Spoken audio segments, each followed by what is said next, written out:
Welcome to Outdoor Adventures with Jason. Each week I bring the world of hunting, fishing, and conservation to you.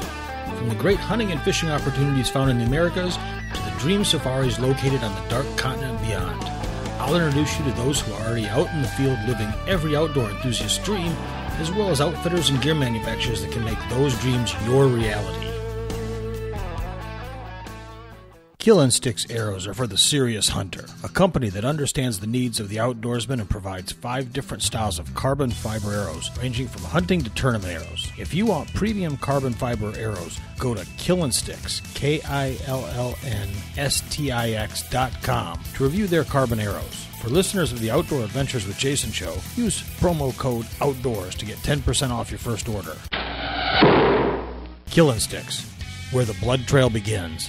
Hello and welcome to this week's episode of Outdoor Adventures with Jason. I'm really excited today. I've got Mark Martin on, who's a professional walleye fisherman. Mark, how are you? I'm excellent. I just got back from over in Minnesota at Rogers, Minnesota at Clam, and then came back through the UP, did a little lake trout fishing in the Keweenaw here yesterday, and visited some friends, and so now I got a lot of sit behind the computer work and mail to take care of. So it's always something, and then get ready to take off here again, promoting fishing, however and wherever I can. For the listeners, I'm going to give you Mark's background, and this is really amazing. Mark's been making a living for, 39 plus years in the fishing tournaments, walleye tournaments, writing, guest hosting, doing radio and TV spots, seminars, fishing schools, and writing about fishing. He's the only person to qualify for every professional walleye tournament championship and also make the championships in a number of other tournaments that are running, including the Masters Walleye Circuit and the Michigan Walleye Tour. And he's had, Mark, 3 best-selling books, a video on walleye fishing. He fished well over 300 plus walleye tournaments with 5 wins and more than 40 top 10 finishes. So if I want to talk to somebody about walleye fishing, you're the man to do it. So I welcome you again to the show. Well, thank you very much, Jason. I've put in my time, I guess, and I enjoy sharing my time that I've put in and try to help people not make as many mistakes as I have so they are more successful in the limited time they got to be out there on the water trying to catch fish, So, like I say, the only way you can get good is to get yourself out there and make mistakes. And if you're not making mistakes, you're not learning. And it's funny when people say stuff to me, like, well, what else is there to learn about walleye fishing? They learn a few different things, and they think that's the only way you can do it, or they tell me they know everything about it, and I go, well, I guess I'm just wasting my time talking to you. I think in my head, I guess I got to walk this way. So, to me, the only time I'm not going to learn anything is when I pass away and they put me in the ground, and hopefully during my time here I can make somebody's life happy and pass the knowledge that I have attained along the line to everybody that either has read my books, listened to me on podcasts, listened to me radio and TV, and made a little gave them a little bit of knowledge so they can catch one more fish tomorrow. Well, and that's the great part is I grew up in Michigan, and I grew up on the east side of the state, so opposite from where you're at, and we fished the St. Clair River, Lake Huron, and as a kid, when you were told you were going to go walleye fishing, that was a big excitement, and sometimes we just fished them from the banks there in the St. Clair River using nightcrawler harnesses. So, you hear somebody talking about one of your major backers, Lund Boats. That was always the boat that everybody wanted, was a Lund, and still does, because they're just a quality product. Getting your books, getting your video, it's all been fantastic to learn from you. Well, thank you very much, Jason. I appreciate that.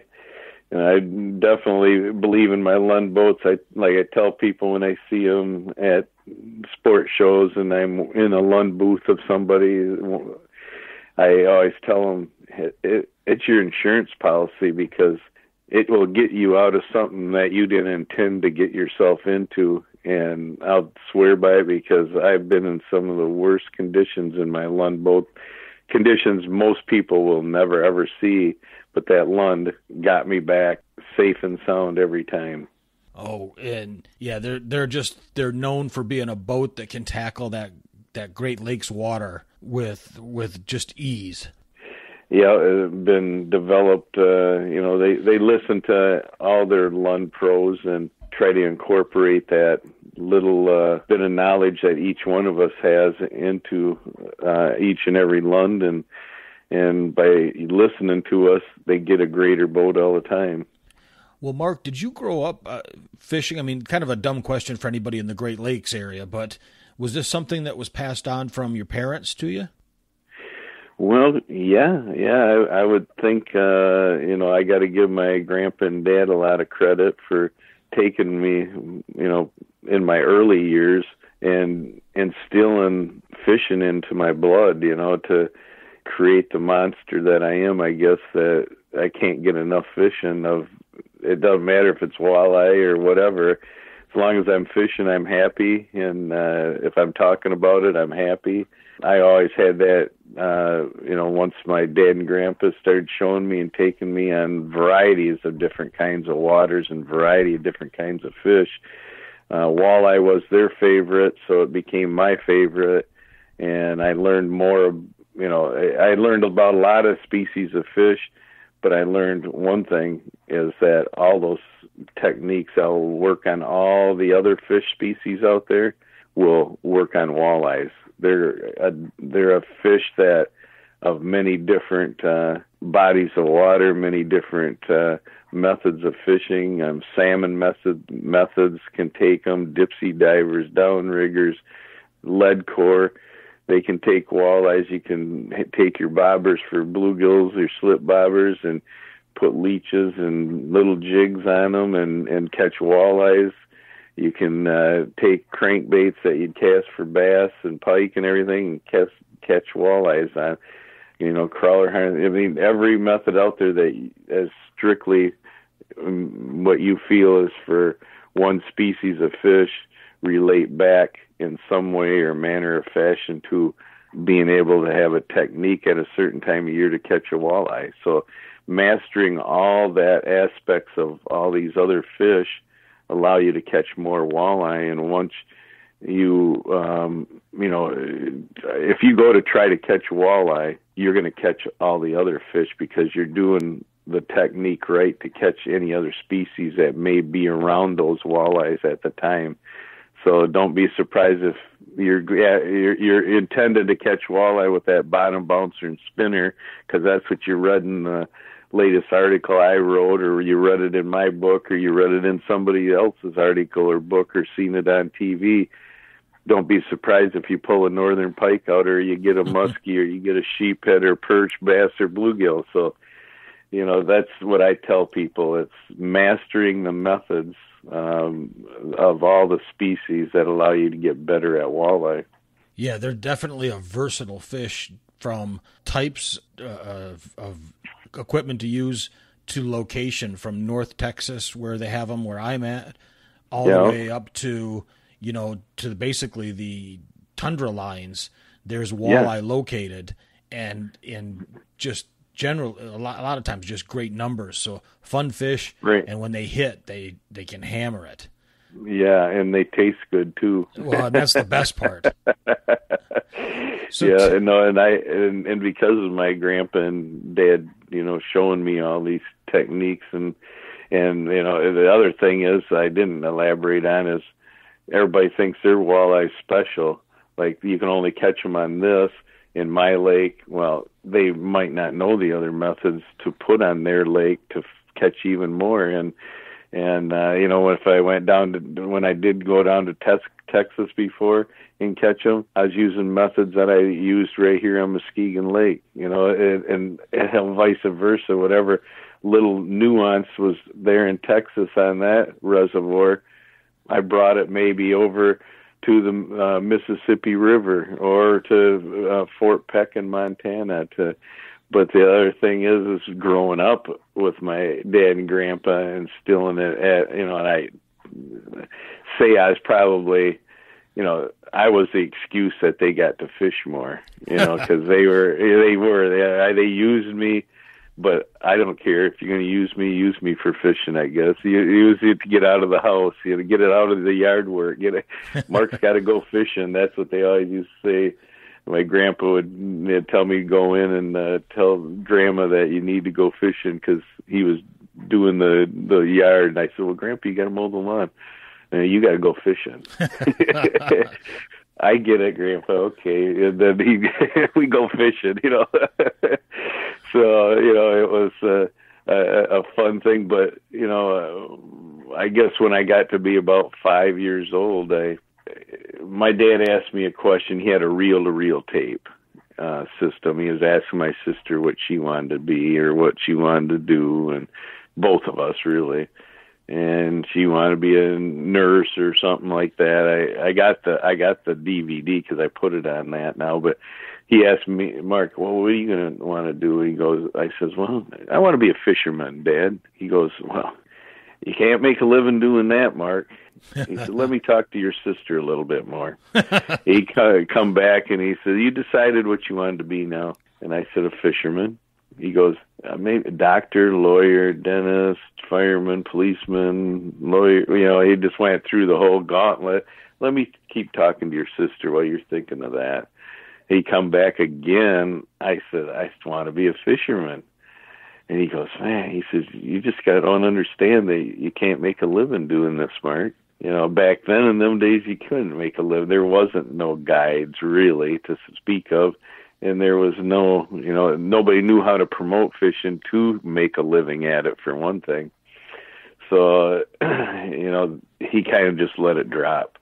And then when I won the 1990 Professional Walleye Trail, the first championship, I won it, and I came home, and my dad and Ma wanted me to come over for supper along with my wife, and said, oh, let's sit down. And I seen this reel-to-reel tape sitting there behind my dad, and the old one that I seen all the years. My dad had to blow the dust off it, I think, and it's sitting there. I'm like, what has he got that out here for?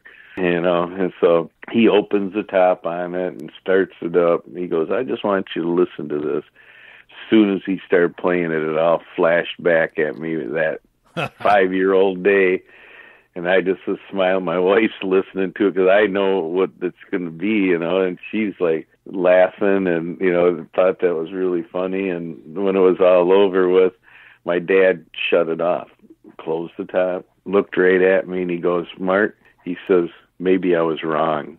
I mean, for your dad to tell you that, now you're pushing into your 30s almost, and your dad 20-some years went by, and he never forgot that reel-to-reel tape himself. And he remembered me telling him that, but he also knew how much I liked fishing, and he probably liked it just as much as I did and probably wanted to do what I did, but there wasn't no opportunity back then. But I made my own opportunity, and that's what I tell kids nowadays. I said, when I go to career day at schools, I'm the professional athlete. I said, don't let anybody ever tell you can't do anything. You live in America. You can be anybody, anything you want to be, and remember that. Mark, when people are looking at becoming a professional fisherman, you did an interview a number of years ago and gave some four really key points. And I think this is really important for people to listen to because this is a gentleman that's had over $400,000 in tournament earnings. Not that you're going to step out and do this, but you're getting an absolute top-notch pro giving you some great tips. And Mark, you said find a niche and own it. Find a mentor, adjust your business model as need be, and then most importantly, I think here is pass it on. Right, exactly. And that's what I still believe today, and that's kind of basically, my grandpa, like I was saying, my grandpa and dad got me into it, and then I had to go earn a living.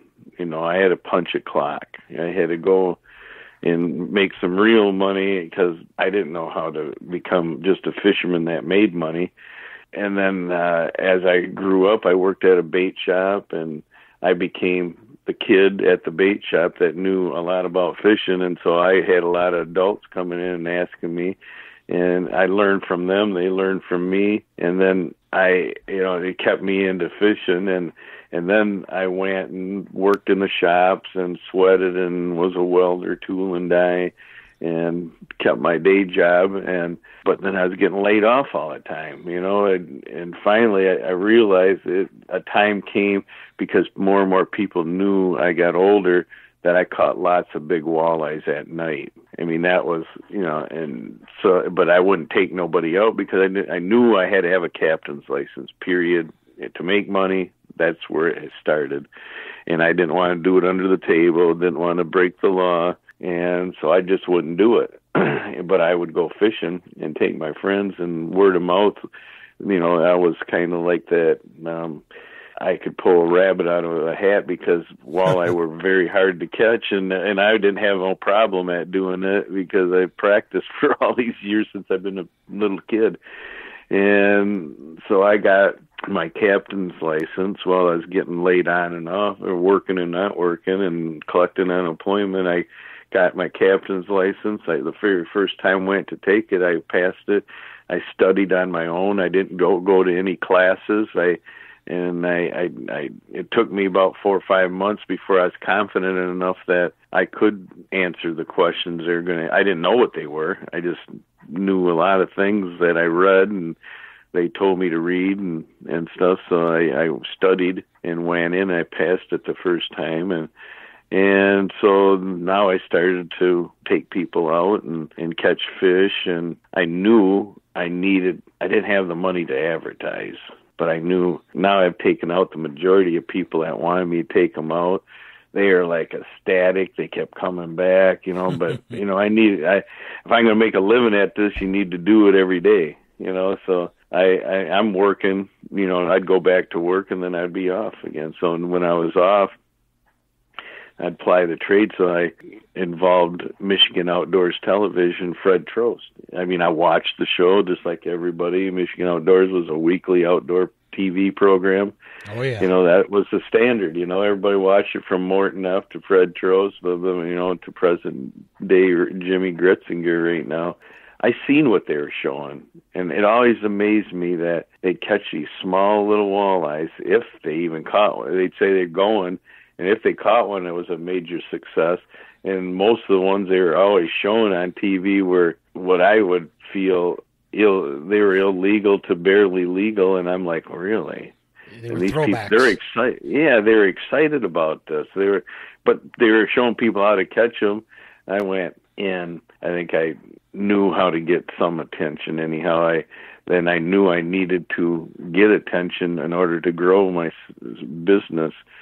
So I entered one of my muskie that I caught was a master angler. I entered one of my walleye, which wasn't that hard to get one to be a master angler. I only had to be 8 pounds back then. I caught them on a nightly basis if I wanted to. And so I entered them, and Fred Trost had every year, master angler program. They'd bring on, people that caught master angler fish and all like that, kind of like Big Buck Night, So I went on that and brought in my fish, and they're kind of like, oh man, and on top of it, I'd register a lot more fish, that I didn't bring mounted. I'd bring, and they'd like, wow, you had that many master anglers this year of that? Yeah, that's not that hard. Well, after the show would be over, Bob Garner and I struck it up into a conversation. I said, you want to go catch some of these big ones like this, Bob? And he heard it all before. He's like, yeah, we'd like to go do that. And Fred's listening. He goes, yeah, you think you can do that? I said, I don't think I know I can do it. I was real confident and cocky. I was a young guy. I said, that's no big deal. I said, yeah, I can do it. And they go, well, you're on. And so they heard it all the time. Everybody says that kind of stuff, and they come, and it's a big flop. They never see any fruits from it. More often than not, it's like they're lucky to get a fish. They come with me, and Fred gets his limit, Bob gets his limit, everybody gets their limit. Nice big fish, and we got done. Bob and I are still good friends to this day. He pulls me over to the side and he says, I had my doubts. He said, I don't have my doubts anymore about you. He says, Mark, I'm going to tell you something. He says, if you can get Fred Trost 5 walleyes in one night, he caught by himself, you're the best fisherman I ever seen, because Fred's never caught his limit of anything yet. And Bob was and he was serious as serious.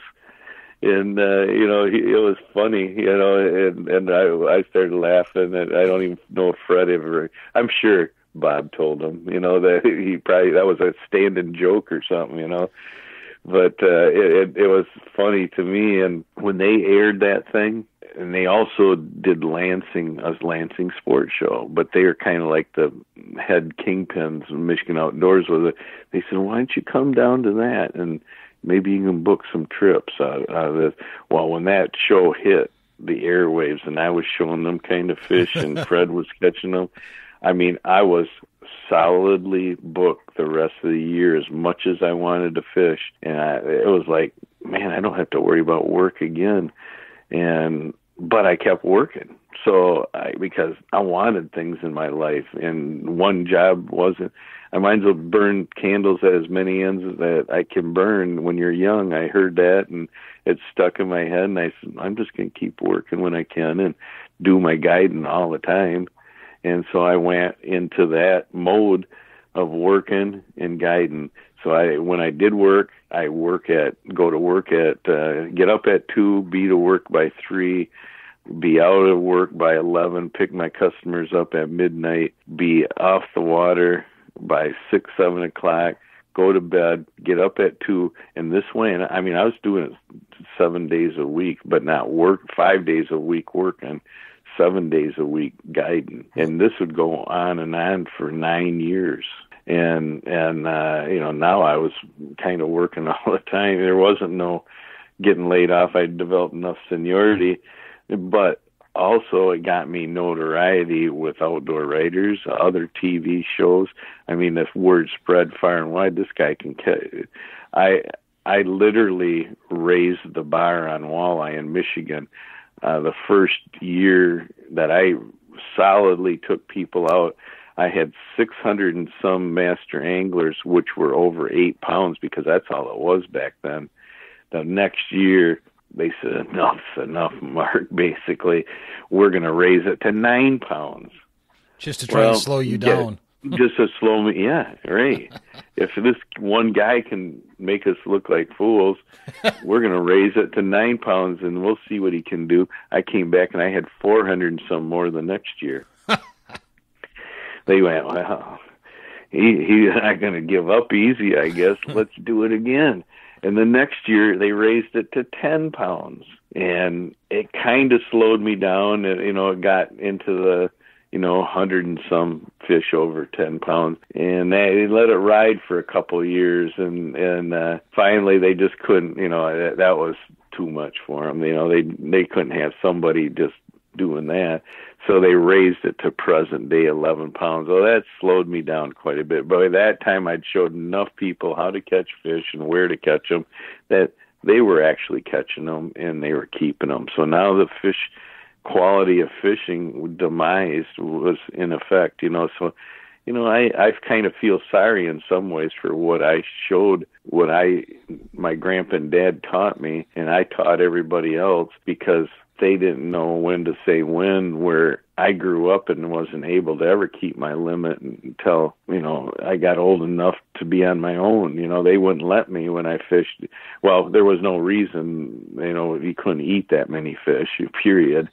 But we'd keep one apiece every time we went out, and we'd eat it. My grandpa didn't like frozen fish, so that probably was the key thing. Oh. Fresh fish only. There you go. So we weren't only allowed to keep one every night out, and we'd throw the rest back. So he was probably the early pioneer, catch and release and conservativity. And I came along, and I I agree. I showed everybody how to do it at night and prey upon the hardest fish to catch in the daytime. I took its most vulnerable period at night and exploited it so people could catch all these big fish the way I had been catching them, not only just in Muskegon, but in any other lake that it got dark and there's walleyes, and it works everywhere. But now I had taken so many people on Muskegon Lake, the population started dwindling down, but that didn't mean White Lake to the north and Manistee Lake to the north of that and Spring Lake they all had fair populations. So I could go and fish on them if I wanted to for sure get somebody master angler tonight, if I didn't feel I had a good enough chance on Muskegon. But that's why the fishing has kind of tapered off, but it got my name out there, and I could be as busy as that today, taking people every day, but I had got lots of sponsors because of that. Without even fishing tournaments, Rapala was my first sponsor back in the early 80s, and they still are today. And so that's back then. They used to call you. Now you got to beat on all the sponsors' doors to get them. But anyhow, the seminar people, I was in demand to go speak at seminars and do seminars. I didn't know. I barely made it through school and I hated getting up in front of the class and doing book report. Now that I'm going to be talking to 10 people or 1,000, it was ridiculous. And I got baptism by fire. I got good at, talking and communicating and entertaining and teaching and in these seminars. And so I was all over. But I read too. I watched TV. And one guy that struck my interest was Gary Roach. I knew from reading and little bit I knew about him that he came up the hard way, and he is a worker, and he taught my language, when I read his articles.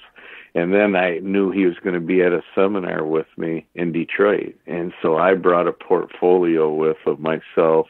He knew I was probably going to be there too. And so when we got there and met each other, we kind of went aside from everybody and just talked, and I said, here's a portfolio about me. And we went out to eat that night when we were both through, and we became like tight friends right at that moment, because he knew I wasn't a phony, and he was somebody I looked up to, a mentor.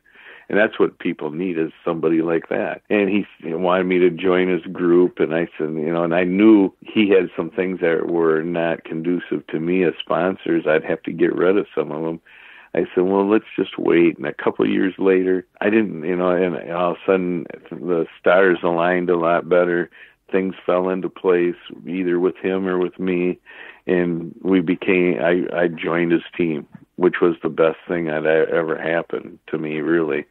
And and his good friend is Al Linder and the Infishman crew. And so now I became fast friends with all them people. And so now there's tournaments out there, and I wanted to see if I could test them. It was good enough for Gary just to have me there because I was intelligent enough and kept fish where I was, and he needed a promoter in Michigan. Well, now I wanted to fish tournaments, and I had a friend, and Gary, and he fished, and the tournaments were just coming around in '85, the Masters Walleye Circuit, which was called the Manufacturers Walleye Circuit back then. And I entered that, and I did really good, the first year, made it to the championship.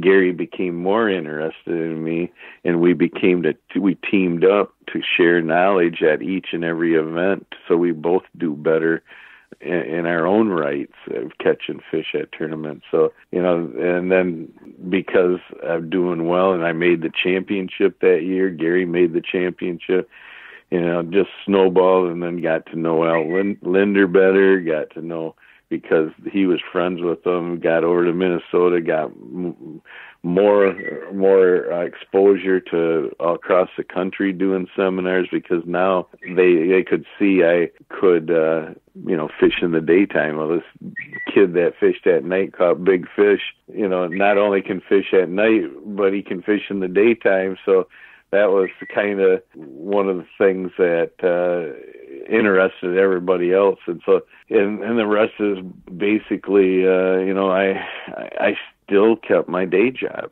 because even though I was gaining sponsors, I still needed that day job. So now it went from doing your day job from 2 or 3, get up at 2, go to work at 3, get out of work at 11, meet my customers at midnight, and do that whole thing.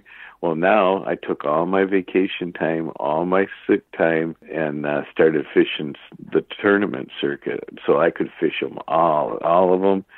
So I fished all the tournament circuit. I used all of my sick days to do that. And then I, worked and guided at the same time. So I had 3 jobs going for 9 years.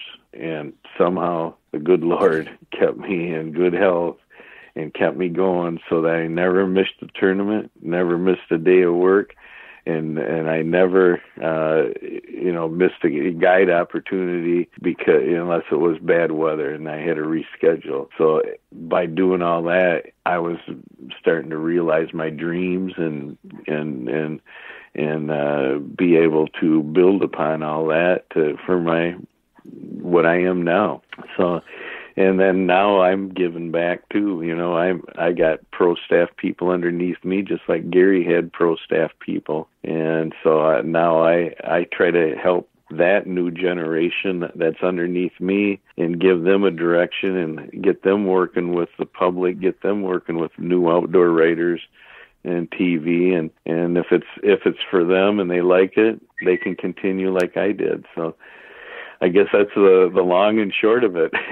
Well, as you've gone forward now, let's fast forward a little bit to today, because now you're into it. You're going hard. You eventually left your day job and went full time into the tournament and writing and everything else that's around the fishing.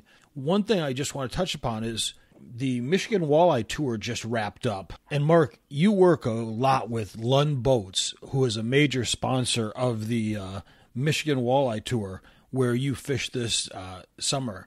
How did that tour go overall? What were your thoughts on the tour overall?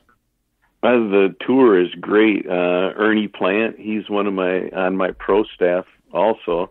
He is the tournament director of the Michigan Walleye Tour. Does a fantastic job. He eliminates any gray areas that people try to. It's all black and white in his book, which it should be. And if people try to put a gray area in there, he pretty much lets it know, and there is no gray areas. So if you want to do what I said you can't do and try to make it a gray area, we will deal with it when that time comes. So you be your own boss. I'm telling you not to do what I'm asking you, and if you want to pursue it. So he's that no nonsense type of director that you need to make a professional circuit outstanding, and so overall, all the sites he chose, from the Detroit River to Detroit Lake Erie to Houghton Lake to Alpena, they were all good choices. They were all at good times of the year, and there was fish being caught at each and every one of them.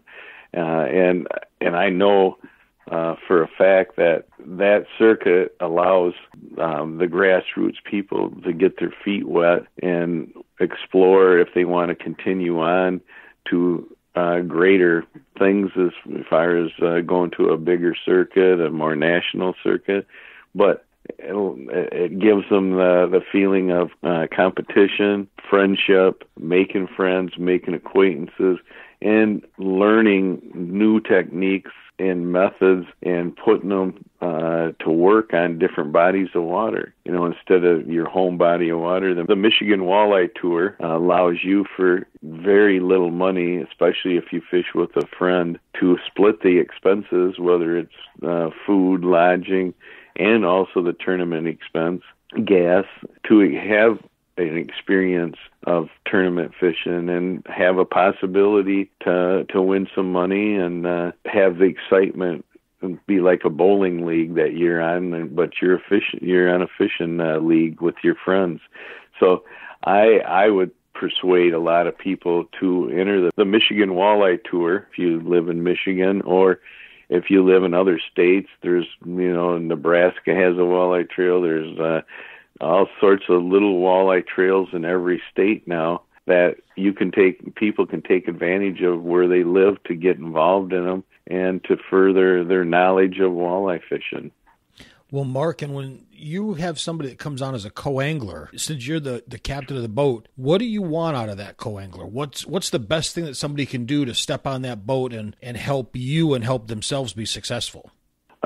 Just to listen to me. Don't come in with your preconceived ideas of how you fish and how you would do things. Don't lose that kind of knowledge. But keep it to yourself.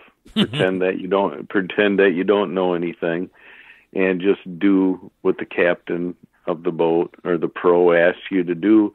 And that not only allows you to probably be a little more successful, but allows you to maybe learn a new technique, but allows you not to butt heads with somebody and you don't start out a bad relationship before you ever get going, or during the first few minutes to hours of the tournament you're fishing. You're not necessarily, maybe that way that you were thinking about talking about would be the best thing since sliced bread, but you're not supposed to do it, for one thing, because it's supposed to be the pro's idea. So the best thing, like I say, is not to say anything. If you practiced for 3 weeks on that body of water and catching fish, those ideas stay in your head and don't pollute the pro's head, because that wasn't the pro's idea. Some pros, they'll almost pump you for information, and that's not the right thing to do.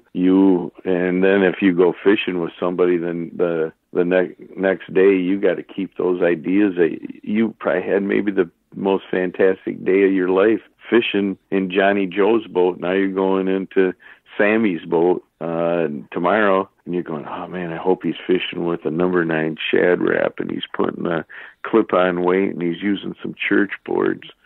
And you get in there and you're jigging, and right over there, 200 yards, you could catch your limit by trolling Shad Raps through there with planer boards in about a half hour, and you're jigging and you're catching one once in a while at best, and you got to sit there with your mouth full of knowledge, and you can't say a word. So it's being a co-angler isn't that easy, because you are at the beck and call of that pro. He says, this is what we're going to do, this is what you're going to do. You're not going to sit there and argue with them and say, no, I think we should do this. No, because you could get in trouble for, saying we should do this. Well, if you were on the boat today and you guys have fished together all day long and it's getting towards the end, and if you see something that you guys have learned together, now you can start, hey, if he asks you, geez, what do you think? Or you go, man, can we go fish jigs again across that rock pile? Because now trolling, we've only caught one, but man, we caught 4 or 5 earlier in the day. What do you think? And the pro might go, yeah, we did that. Let's go try that. And so them are the things that a co-angler, and then if you do that each and every time you're a co-angler, you're going to learn more from that pro, because each pro is a little different from another one. Even how he does a certain method, it's not going to be exactly the same as the other one. So you take a little bit of knowledge from each and every pro you have, and you get better at it, and better at decision making, better at using the methods, better in how long to do it, and where you should apply those methods to different types of structure or bodies of water. So by getting along with the pro and doing what he asks, you're going to realize that you're not only the pro might even do better if he knows you're not critiquing him and pushing things onto him, but you're going to end up doing better. So that's what I can say about a co-angler and the expectations and how to conduct yourself in the boat with a pro. And then when the year's over with, you go, man, I learned a lot. I think I want to become a pro now, because you didn't say anything all year long and use your own ideas. You let the pro use, each pro you fished with use their own ideas, and so you might have disagreed with every method at every time you used them during the year, but you went ahead and did it without cracking a remark or anything, and you just, whatever so said you did, you acted like a robot, you did what was told. But now when you got done, you go, man, I got the confidence now that some of my ways that I fish, I do pretty darn good. You got the confidence now. And man, I did learn a little bit more about jig fish than I thought. I thought I knew a lot about it, but now I know a lot more than I did before. And trolling, man, I know a lot more about that just because you kept your mouth shut. And now being a co-angler, you want to be a pro someday, and that's how you become a pro, by listening, not by talking. Well, and the neat thing about this is from a person that's not the pro, being me, I can look out there and fish all 3 of the stops on the Michigan Walleye Tour for about $1,000 right in entrance fees, right. which is what you would generally spend on maybe a week-long fishing trip somewhere by yourself. Yeah. Right. And I don't have to provide the boat. I don't have to provide the gear. All I got to do is get, 3 days of fishing in a tournament, or 2 days, 3 days? 2 days, yeah. 2 days of one-on-one guided fishing knowledge from pros. Right. What a deal. Yeah, exactly. And so why would you spend any kind of money and get in the boat and think you're going to teach the pro? Right. And on top of that, I can win money as a co-angler as well. Right. You can win money as a co-angler. Yeah, exactly. So, it's a no-brainer to me.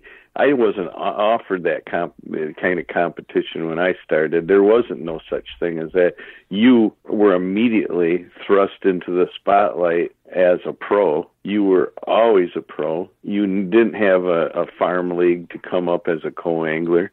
When you went and fished a tournament, you entered in your own boat. You entered with maybe a friend if it was a team tournament, or you were the pro and you got a co-angler along. In fact, when we first started, even the professional walleye trail, it was pro against pro. So when they drew, they drew. So there might have been 150 pro boats to start with. Okay, each and every one of them had their own boat. And the tournament started, and your names went into the hat, and 2 names were drawn out, you and somebody else. Well, you fished together, but you fished what your fish that you caught stayed in this part of the live well, and the fish that they caught stayed in this part of the live well. You helped each other get your limit and net them, but you were actually in the same boat fishing against each other. And how does that work? How it's. Oh, I'm sorry. Not very good. I was going to say with the Michigan Walleye Tour, is it the best 5 fish in the boat now, or? Yeah, you can call because it's Michigan. Some states don't allow it, so if you're a co-angler and you're out in say Wisconsin, every fish you catch that you put in the live well does not come back out. Oh, so okay. you could be done relatively fast if you put 5 in the live well right away. You're done. Where in Michigan, so you got to adhere to all the rules and regulations of every state, whether it's how many rods or how many fish you can have and the size limits of all the fish. And then they may put stipulations on different tournaments of if you got live fish or dead fish. So if you got dead fish, you might get a huge penalty. If you got live fish, you get there's no bonus, but you didn't lose anything, So, and then in some tournaments now, like the AIM circuit, you have just measurements, so you never keep any fish in the boat. Oh, okay. And you throw them right back in. So I fished the AIM circuit for I don't know how many years that was. We started, it was right after the professional walleye trail. It took the place of the professional walleye trail. And we knew, because it was all pros, we knew the pitfalls, and we developed a system that's still up and running today in of many states, where you take a picture on a judge bump board a certain way and hold it up, and then you just record the measurement of that fish and throw it back in. You could catch it again later. Oh, And if you want to record it again, you just, if you can tell the difference, but by taking pictures of it and clicking it off on a golf card, they know which pictures to look at on the computer, and automatically those pictures you chose go right into a database of like fingerprints, so they can see if you have a duplication of that fish in your 5 fish. Oh, interesting. Yeah, so now if you got a duplication of that same fish in your 5 fish, they might call you up on the carpet for that. Sure. And of course, there's always a reason. They'll separate you and your pro or co-angler, and you go up there and they ask you, and then they have your partner come up separate, and they find out that, well, geez, yeah, you caught the fish, in 2 hours apart. It even shows it in the picture that the time isn't right. So we know he didn't keep it in the boat, and they both came up with the same stories. So, and then sometimes I realized it because one had a scar on it, sometimes that I would catch it again. Maybe not the same day, sometimes it was the next day. Because you didn't keep that fish and take it 20 miles back to the weigh-in, that fish is always right there. Right. And so you catch that fish today, 2 hours later in the same day, if that fish is still high, if you caught it, put it on the measure board, held it up, put it back in the water, and you didn't freak it out too much, and it's still hot to trot to bite, nothing saying you can't catch it again in 2 hours or less. That would be interesting to catch them again and again. That's a fish that wants to go into the fryer, if you ask me. Right, exactly. And being in the AIM tournament, you just got to keep throwing them back and take pictures of them. I remember the first time we came up with that, and they sent us to Canada. Daryl Christensen measured a 7, which was a 20. I think it was a 27-incher, 7 times in 3 days. Oh, the wow. same fish, but he fished the same bridge abutment all 3 days. And that fish never left, and he caught it sometimes 2-3 times a day, sometimes twice a day, sometimes only once, But he caught that fish every day, and then people are thinking, oh, geez, oh, Pete. They finally went and started filming them and got them on film catching it 2 times. So, it was, anything's possible when you're fishing. When you're letting fish go, people think, oh, you're not going to catch that fish again, or it gets off the line and breaks the line, or it just gets off, period. They don't have a clue what happened. They'll turn around, grab the next thing right by them. Have you ever caught a fish that's got dangling line or anything out of it? Oh, yeah, lots of times. I caught them with my own lure out of it. It's happened so many times. But no, I've fished, for this many years, with this many circuits, doing so many different rules and regulations. I think the best rules and regulations, the ones that are least invasive, is the AIM circuit, where you catch a fish, you measure it, take a picture, it goes back in all within less than a minute, and that fish goes right back to eating, and in the same place where if you take them from one place, put them in your live well, beat them up across 3-foot waves for 20 miles, and then they try to let them go again, it don't always work. And plus, now you let them go out of the picnic table you were just sitting at and sitting you out in the Sahara Desert, because now just because it's water and they can live and breathe doesn't mean that they're going to find fish fast or food fast enough that they aren't going to starve anyhow. Yeah, that's actually a neat way to keep your fishery going, is by just doing the catch and release with the pictures. Right, and the next day I'd go back to my spot, and I know all the fish that I caught yesterday are still here today. So there's no, I know I'm not taking them 20 miles away and releasing them 20 miles away. So there's no attrition here. It keeps that population from getting just decimated with tournament anglers keeping the fish, and allows it to be a productive fishery for years and years and years. Right. And the people that live on the bodies of water around that area, they come out, they love it because they see you catching the fish which they don't like, but they see you throwing it back in, and they're like, yeah, cool. What are you doing that for? they know you're tournament fishing. They go like, well, why didn't you keep that one? Well, I did. It's on the card right here. It's on this camera right here. Yes. Really? And where's that AIM tournament at? Where's that run It's through? in North and South Dakota, Wisconsin, and Minnesota right now. It was in Michigan for 1 year, but for some reason it didn't click on as well. Not saying they won't bring it back, but your live well now becomes dry storage. Yeah. Well, speaking of that, now I want to kind of switch gears here for a bit, Mark, and talk about stuff that you do outside of the fishing tournaments. Yeah. You have a website. It's markmartins.net. And people can head over there to read articles that you've written, listen to other shows you've been on, watch videos, but you also have books and videos that are for sale. Now, I got the Year-Round Walleyes from you a number of years ago, and that's a great book with your buddy Gary Roach doing the foreword of it. But you've got How to Fish for Walleyes at Night, a video on that, and then a book on pro walleye tactics.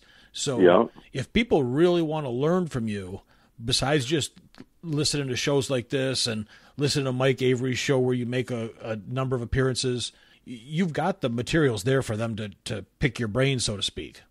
Oh, yeah. Yeah, they can go to the website and they can order off the website with PayPal, and they'll get to me and I'll autograph it for them and get it sent out, whether it's a DVD or whether it's a book, and there's a variety of different.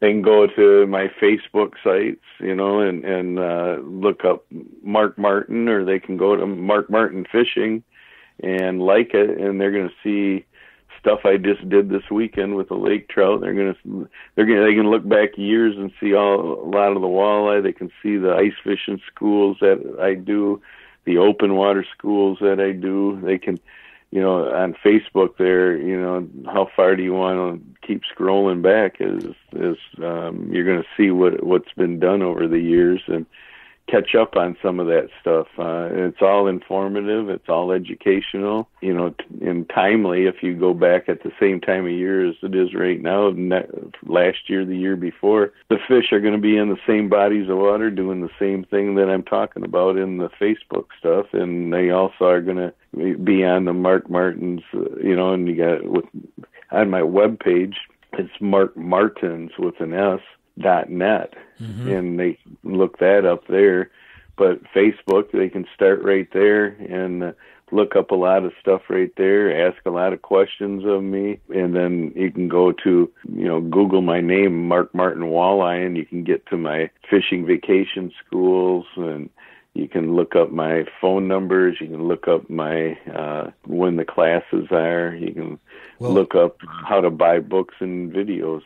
And in the show notes of this, I'm going to have links to your websites, your Facebook pages, everything that's related, so the listeners will be able to jump right out there. And what I want to talk about, Mark, and you brought it up, is, okay, so I've gone out and I've co-angled maybe a couple of tournaments, soaked up some knowledge, but as anybody knows, Michigan is also covered with snow and ice for a big number of the years.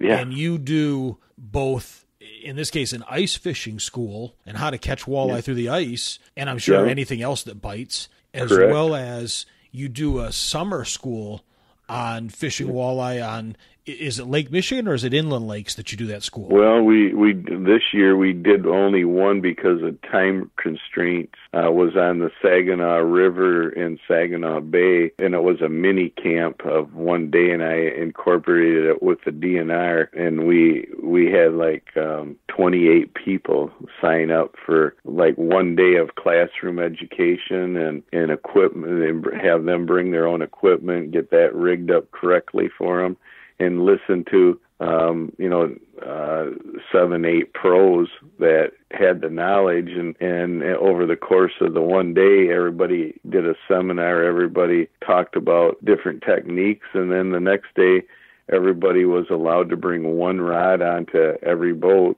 and we drew for pros, to students, and each boat got 3 to 4 students in it, and they all got to fish with their rod the way they wanted to fish for 1 hour. And a lot of things that we did out there, pretty soon they wanted, okay, we'll use your equipment because we see this is going to really work good today. Trolling lead core really caught a lot of fish, and some guys didn't bring lead core, and then they wish they did because now it turned into a free-for-all lead core bite. So they learned what's happening at that time, but we go through all the methods, and we catch fish on every method, but one method would usually stand out as being superior. So we did one open water school this year in Saginaw. We'll probably do 1 or 2 next year. And then we're, ice fishing school. They can look that up on, the Fishing Vacation School website, and they'll see all the dates and times. And we teach them how to catch walleye through the ice, but at the same time, you can't keep the brown trout, rainbow trout, the sturgeon, the pike, the muskie, the burbot, the sunfish, the bluegill, the crappie. They're all going to come in. Once we teach you how to attract the fish in, it attracts fish in. It don't just attract walleyes. So get ready to catch fish in the wintertime, and we teach you how to use your GPS, how to use your Navionics, how to use your fish finder, how to use everything that you spent all this good money on all these years, how to use it better than you have been using it to get your money out of it, how to walk in a bait shop and choose the right lures off the wall instead of letting the salesman choose them for you. And maybe you can teach the salesman or the owner more about what he has on the wall after you fish at school, because you're going to have more knowledge than most of those salespeople do when you, after one of the camps that you come and fish in these schools, you're going to have a lot of knowledge. You're getting knowledge of, like an ice fishing school. You got over a few, 400 years with all the, or maybe more than that, of knowledge from all these pro staff. And if you take advantage of not just me, but every pro staff that's there, you're going to walk away with so much knowledge and look at so much equipment, not just Lowrance's like I use. There could be Humminbirds and Vexillars and, Garmin's and, everything's there. But we teach you, each pro knows maybe more about one certain thing than another. And we teach you how to use your equipment, or, oh man, I really want to get one of these Lowrance's now that I've seen one. Well, then we teach you which one you probably should be looking at for your capabilities. And wow, I better, download on my phone these Navionics. And we make sure that's a requirement in our schools, is everybody downloads the Navionics app, so that when we talk or anybody talks in the school, they know where John's Point is. Okay. They got their own textbook in their hand.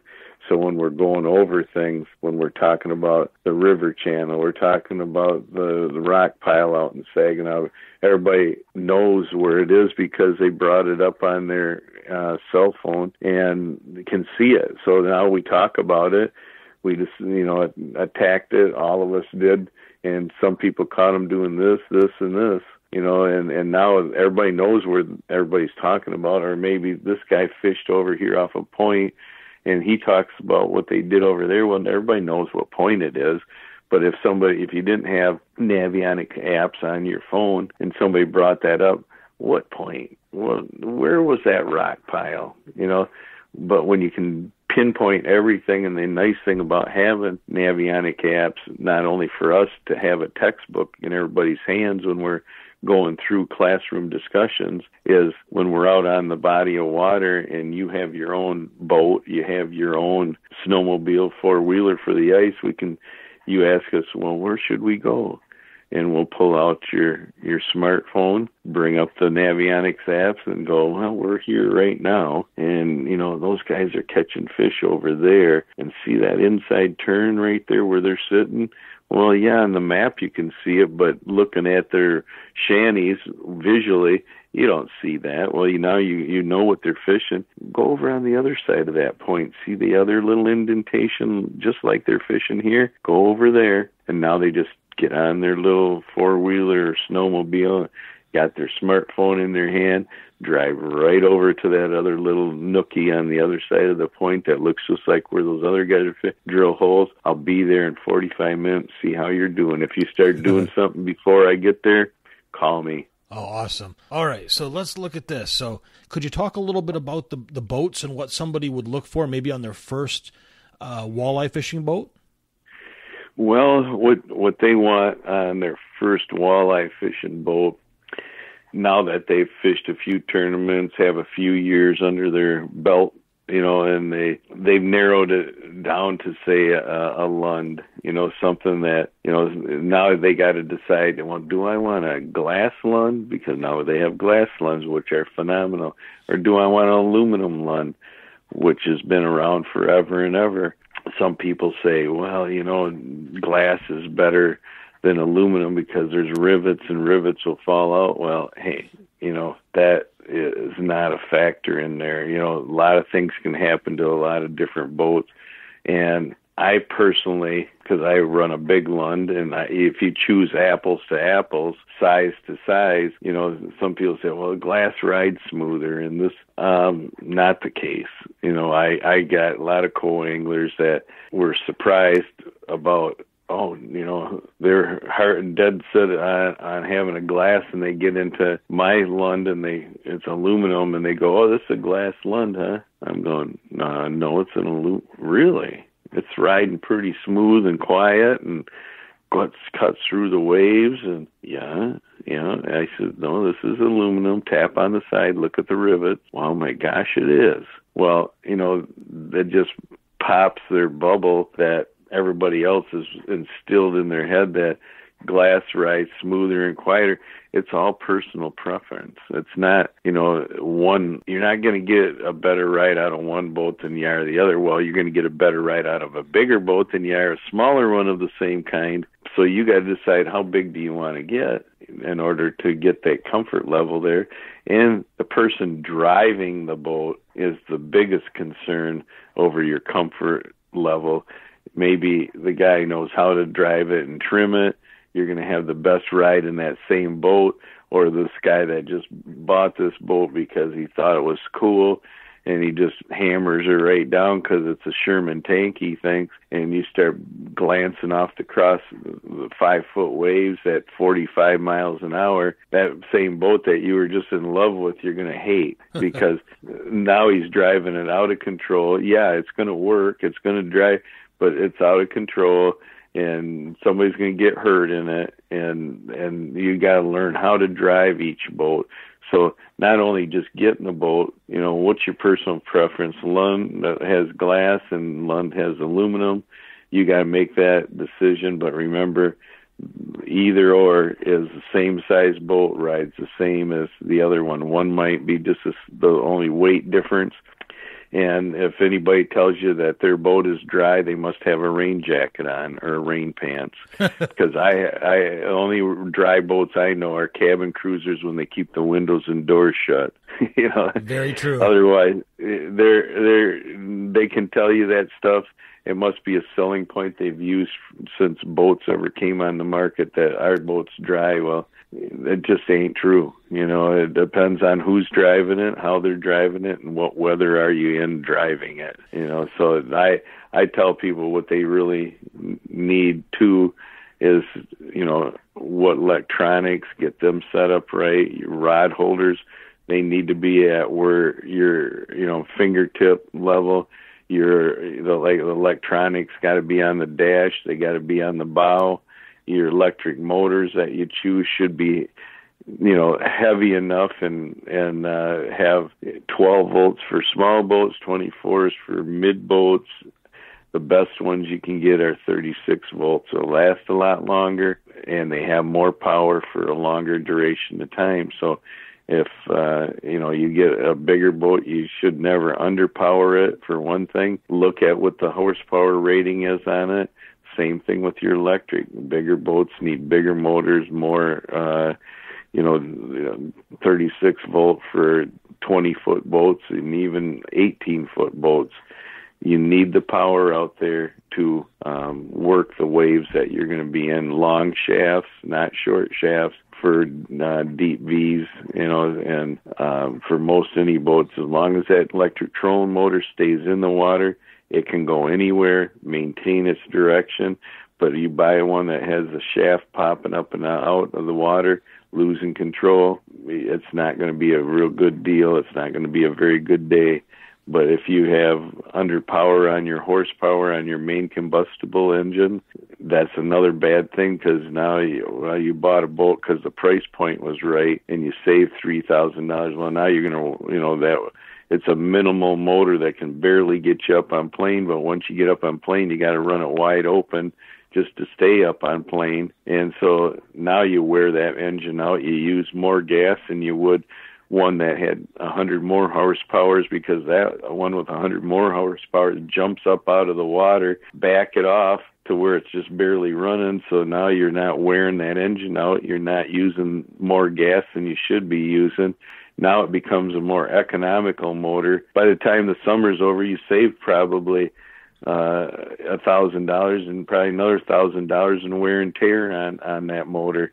So in the end, in 2 years, that 100 or horsepower more motor, you just got your money back. Plus, if you keep it more years, it just keeps paying you, because you're just basically, now if you got an under horsepower boat and you're always running it wide open, now a big storm comes in and you want to race the storm back, that extra 100 horse that should be on that boat gets you back before you got in the storm. The other one, you're riding the storm back. Which, for anybody that's done that, is not enjoyable. No. I don't care how much you like the water, getting caught in a storm is anywhere near being enjoyable. No, exactly. In your freshwater class, Mark, are you going to go over all that stuff with people so that they have a kind of a checklist or so when they go out to look for a boat, that they know what they're looking at? Well, we make sure before they even go out on the water. That's why we have classroom the first day. We look over their boat, take them to a marina if we deem necessary, and get it set up right, and get their transducers put in the right place, move their rod holders around into the right areas, move their electronics into the place where they're actually going to do them some good. Just make sure that when they do go out on Monday morning or whatever it may be for the first time, we know they're going to be able to handle the situation we're going to put them in with their own boats, because open water, they use all their own equipment except for the last day. Then we allow them to come into our boat. Oh, okay. For the last day, because they're intimidated by a pro's boat, because they only got a 14-foot or a 16-foot or a 17, and here you're dealing with 20-foot boats or somewhere near that. That intimidates people, and they think, oh, it's just way too much boat. Oh man! All of a sudden, they're the one driving the boat. They're the one operating it, and they realize, man, that wind really didn't blow this. You're that big. This is easier to run than my boat, because I'm all over the place. The waves are knocking me around. The wind's blowing me all over the place. I don't have a big enough trolling motor. Even I cheaped out on that too, because I just wanted to say I had one. I cheaped out on a combustible just to get to where I wanted. If you use that analysis on a boat that you're going to buy, that you just want to get by, you're just going to get by, but you're going to be a sad participant in the sport, because you're not going to be able to enjoy that sport very much, because you're going to run out of, if you should have had a 36 volt instead of 24, your buddy with 36 volts, because the wind picked up and the waves got a little bigger, is still fishing and you're not. All of a sudden the wind picks up because he bought a long shaft electric trolling motor, and because it was $50 cheaper, you got the 45-inch shaft instead of a 60-inch. You can't even keep it in the water, so you're not even fishing anyhow.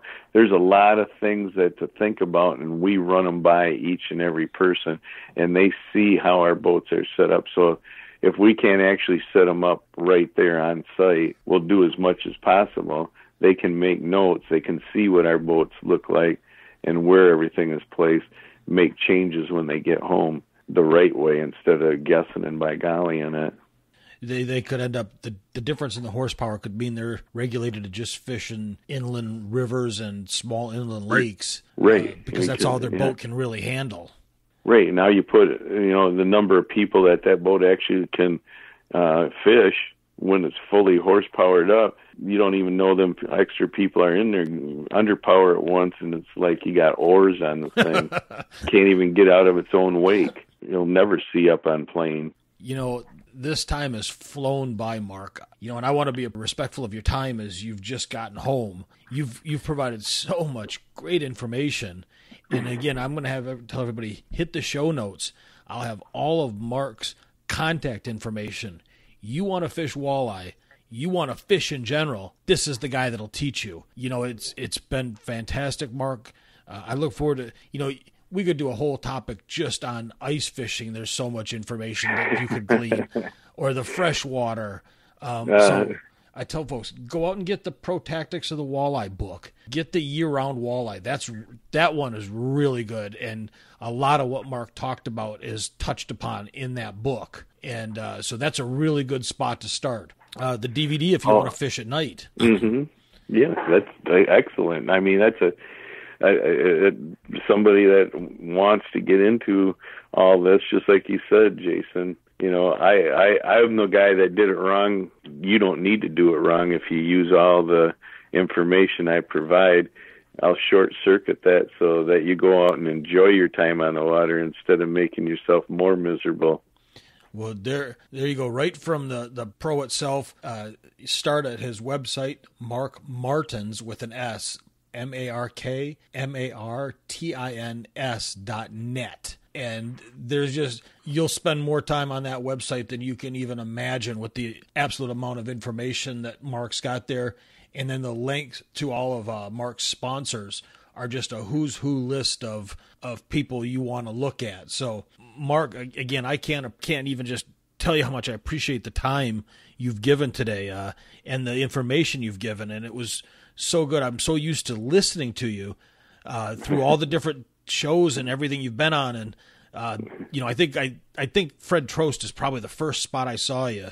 And and then up through Mike Avery's spot. So again, I really appreciate all the time you've given today.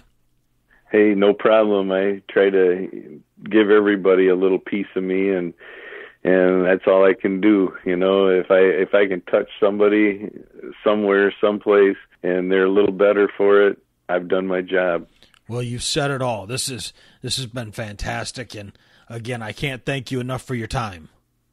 Well, appreciate it. And Jason, anytime you want to do another one, you know how to get a hold of me. And to all your listeners, thanks for tuning in, and hope to see you on the water or ice. Either one to catch the eyes. That's right. You take care. You too, Jason. Take care. Bye-bye.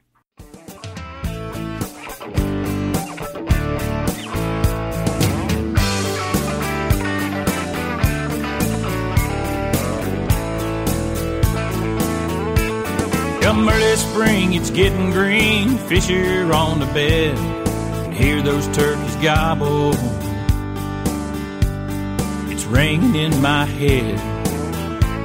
The winterized bass boat, here comes another year. Yeah, we command the outdoors round here. Oh, we command the outdoors. Yeah, we